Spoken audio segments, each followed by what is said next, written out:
Hello friends, आप सभी का स्वागत है अपने YouTube channel initiative success study channel पर। आज की वीडियो में हम करंट अफेयर्स की प्रैक्टिस करेंगे। चलिए स्टार्ट करते हैं आज की करंट अफेयर सीरीज़ का पहला क्वेश्चन। 17 सितंबर 2022 को प्रधानमंत्री नरेंद्र मोदी ने अपने जन्मदिन के दिन प्रोजेक्ट चीता के तहत नामीबिया से लाए गए 8 चीतों को मध्य प्रदेश स्थित किस अभयारण्य में छोड़ा गया? पहला, पन्ना राष्ट्रीय उद्यान, बी किसली राष्ट्रीय उद्यान, सी बांधवगढ़ राष्ट्रीय उद्यान, D Kuno national park. Question है कि 17 सितंबर 2022 को प्रधानमंत्री मोदी जी ने अपने जन्मदिन के दिन प्रोजेक्ट चीता के तहत नामीबिया से लाए गए 8 चीतों को मध्य प्रदेश के किस अभयारण्य में छोड़ा? तो इसका राइट आंसर हो जाएगा option D, Kuno national park में छोड़ा गया। तो इसमें हम थोड़ा सा डिटेल देखेंगे। 17 सितंबर को प्रोजेक्ट चीता के तहत नामीबिया की राजधानी विंडहोक से 8 चीते भारत लाए गए, जहां प्रधानमंत्री मोदी ने अपने जन्मदिन के अवसर पर 8 चीतों को कूनो राष्ट्रीय उद्यान में छोड़ा। देश में चीतों को 1952 में विलुप्त घोषित किया गया जा चुका है। अंतिम बचे 3 चीतों की मौत 1947 में छत्तीसगढ़ के कोरिया जिले में हुई थी, जब सरगुजा के महाराजा ने इनका शिकार किया था। अगला क्वेश्चन है, प्रधानमंत्री नरेंद्र मोदी ने इंडिया गेट के सामने सेंट्रल विस्टा एवेन्यू का उद्घाटन 8 सितंबर 2022 को किया। इसे अब राजपथ की जगह क्या नाम दिया गया? ऑप्शन ए रामपथ, बी आकांक्षी पथ, सी कर्तव्य पथ, डी इनमें से कोई नहीं।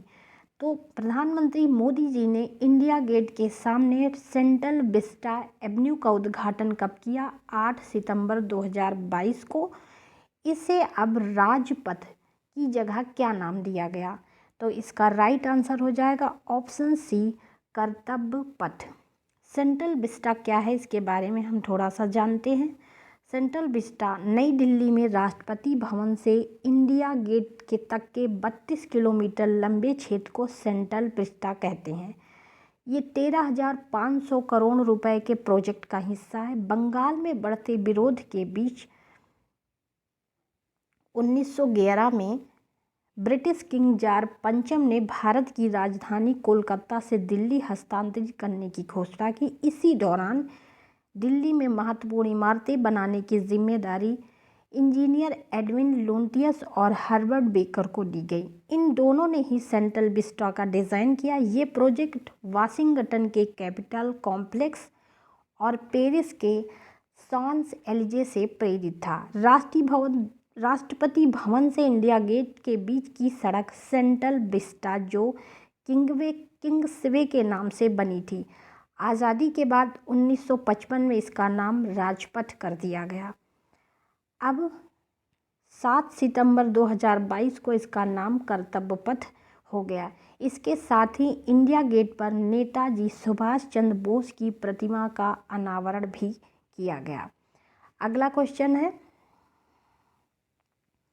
भारत के कौन से 3 शहर UNESCO global network of learning cities में शामिल हैं? पहला नीलांबुर, त्रिशूर, वारंगल, ऑप्शन बी मध्य प्रदेश, इंदौर, पन्ना, सी लखनऊ, सीतापुर, इंदौर, डी इनमें से कोई नहीं।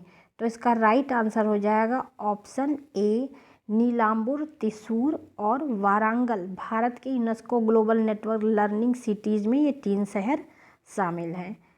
इसके बारे में पढ़ते हैं। UNESCO global network of learning cities में केरल के 2 शहर त्रिशूर और नीलांबुर, तेलंगाना का शहर वारंगल शामिल किया गया। इस सूची में भारत सहित विश्व के 44 देशों के 77 शहरों को वर्ष 2022 में शामिल किया गया।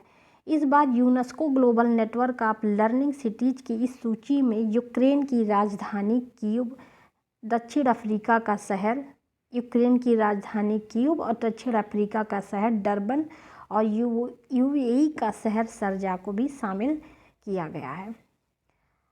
अगला क्वेश्चन है, भारत में देश के सबसे बड़े रबर रबर डैम का उद्घाटन किस राज्य में किया गया? Option A Madhya Pradesh, B Bihar, C Kerala, D Uttar प्रदेश।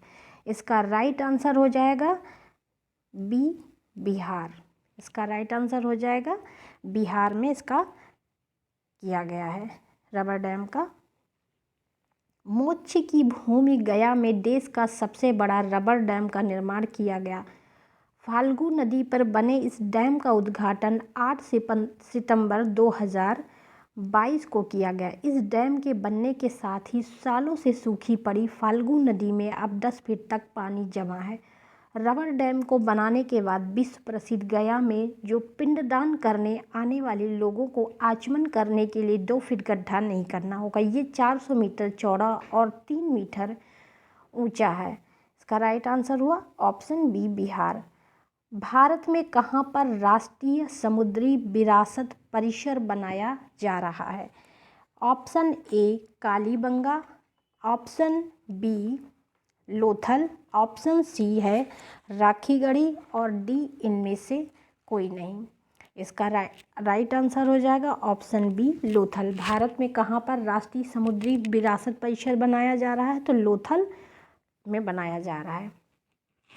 भारत की समृद्ध और विविध समुद्री विरासत को प्रदर्शित करने के उद्देश्य से गुजरात के ऐतिहासिक सिंधु घाटी सभ्यता के क्षेत्र में लोथल में राष्ट्रीय समुद्री विरासत परिसर बनाया जा रहा है।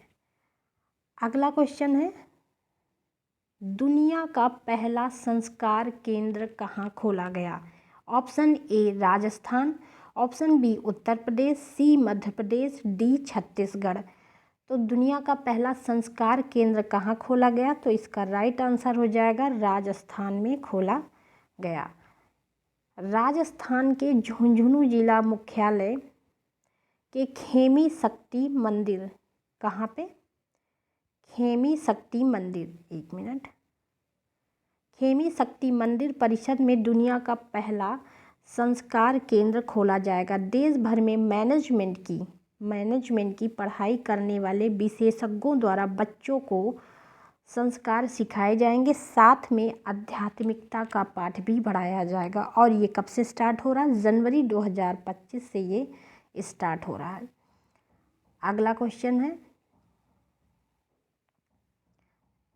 25 नवंबर 2022 को भारत के उपराष्ट्रपति जगदीप धनखड़, भारत के राष्ट्रपति हैं जगदीप धनखड़, उत्तर प्रदेश के किस विश्वविद्यालय में मुख्य अतिथि के रूप में संयुक्त राष्ट्र शैक्षिक, वैज्ञानिक तथा सांस्कृतिक संगठन यूनेस्को भारत अफ्रीका हैकाथन के समापन सत्र को संबोधित किया? तो किस विश्वविद्यालय में किया? पहला प्रयाग विश्वविद्यालय, बी लखनऊ विश्वविद्यालय, सी गौतम बुद्ध विश्वविद्यालय, डी BR अम्बेडकर विश्वविद्यालय। इसका राइट आंसर होगा ऑप्शन सी गौतम बुद्ध विश्वविद्यालय। यह विश्व को बदलने की क्षमता वाले संभावित स्टार्टअप तैयार करने की नींव के रूप में कार्य करता है। छात्रों, शिक्षकों और भारत के अनुसंधान समुदाय अपनी अफ्रीकी साझेदारी को एक मंच पर साथ लाता है। अगला क्वेश्चन है,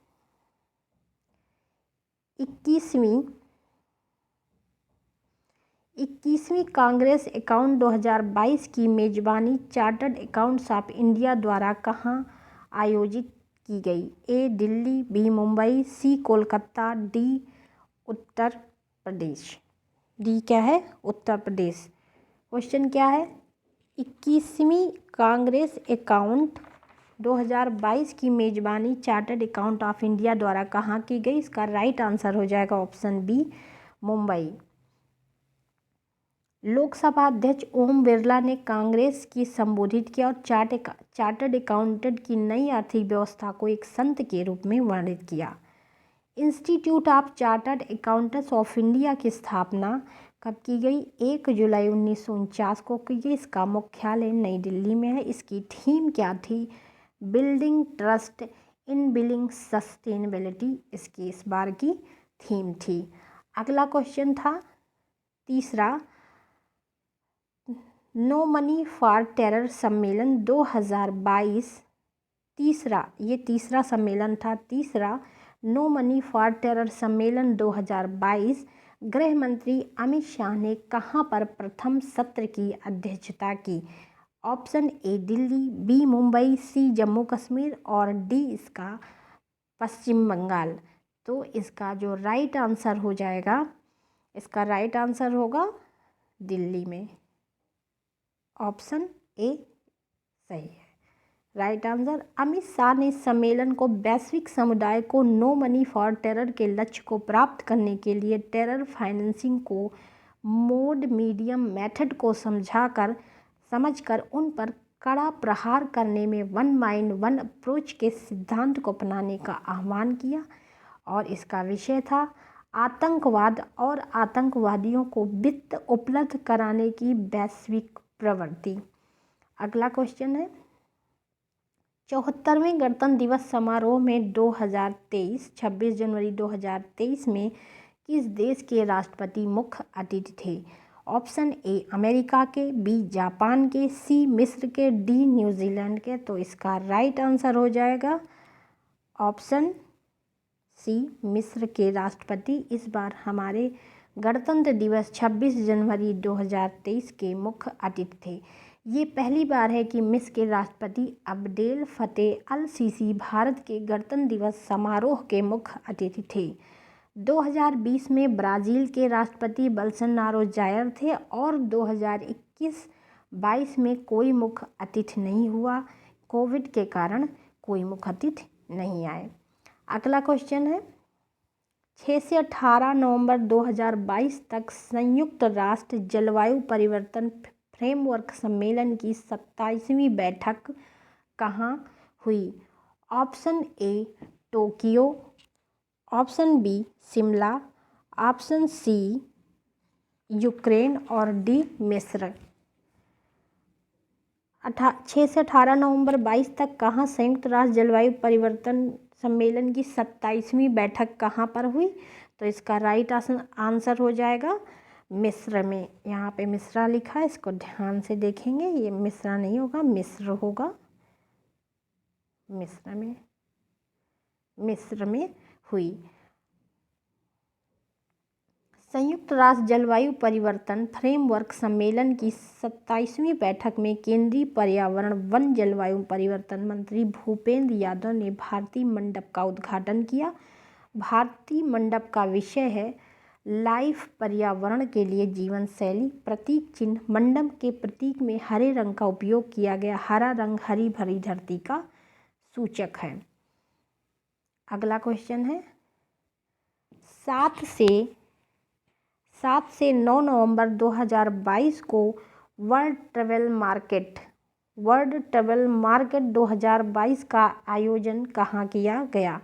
option A Chicago, option B London, C Libya, D Washington. इसका राइट आंसर होगा ऑप्शन बी लंदन में हुआ। 7 से 9 नवंबर 22 तक लंदन में चले वर्ल्ड ट्रैवल मार्केट 2022 में भारत सरकार का पर्यटन मंत्रालय सबसे बड़ी अंतर्राष्ट्रीय यात्रा प्रदर्शनी में सहभागिता की। इस बार की थीम थी the future of travel start now. इस बार की थीम थी। अगला क्वेश्चन है 1 नवंबर 2022 को राष्ट्रपति द्रौपदी मुर्मू जी ने उत्तर प्रदेश में कहाँ पर 7वें इंडिया वाटर वीक का उद्घाटन किया? लखनऊ, ग्रेटर नोएडा, आगरा और बनारस। इसका राइट आंसर हो जाएगा ग्रेटर नोएडा। 7वें भारत जल सप्ताह में डेनमार्क, फिनलैंड, जर्मनी, इजराइल, यूरोपीय संघ ने हिस्सा लिया। एक अनुमान के अनुसार हमारे देश में लगभग 80% जल संसाधन का उपयोग कृषि कार्यों के लिए किया जाता है। इस दौरान प्राधिकरण की 700 करोड़ रुपए की 7 परियोजनाओं का मुख्यमंत्री योगी आदित्यनाथ जी ने लोकार्पण किया। नोएडा उत्तर प्रदेश में पहला जीरो डिस्चार्ज सिटी बन गया है। अगला क्वेश्चन देखते हैं। भारत का पहला पानी में तैरता वित्तीय साक्षरता शिविर कहाँ पर स्थापित किया गया? भारत का पहला पानी में तैरता वित्तीय साक्षरता शिविर कहाँ पर स्थापित किया गया? पहला शिमला, बी श्रीनगर जम्मू कश्मीर, सी उत्तराखंड और डी मसूरी। इसका राइट आंसर हो जाएगा ऑप्शन बी श्रीनगर जम्मू कश्मीर में। 2 नवंबर 2022 को संचार मंत्रालय और भारत सरकार का डाक विभाग के अंतर्गत स्थापित इंडिया पोस्ट पेमेंट्स बैंक द्वारा श्रीनगर जम्मू कश्मीर में वित्तीय साक्षरता को बढ़ावा देने के लिए भारत का पहला पानी में तैरता वित्तीय साक्षरता शिविर का आयोजित किया गया। लक्ष्य क्या था? निवेशक दीदी पहल के तहत महिलाओं के द्वारा अवधारणा के साथ वित्तीय साक्षरता को बढ़ावा देना है। अगला क्वेश्चन है, निम्न में से कौन सा भारतीय शहर India international sea food show 2022 की मेजबानी करेगा? Option A Kochi, B Mumbai, C Paschim Bengal, D Kolkata. तो इसका राइट आंसर हो जाएगा ऑप्शन डी कोलकाता। ये हमारी आज की प्रैक्टिस सीरीज़ का लास्ट क्वेश्चन था। आप लोग इसकी प्रैक्टिस करते रहिए। All the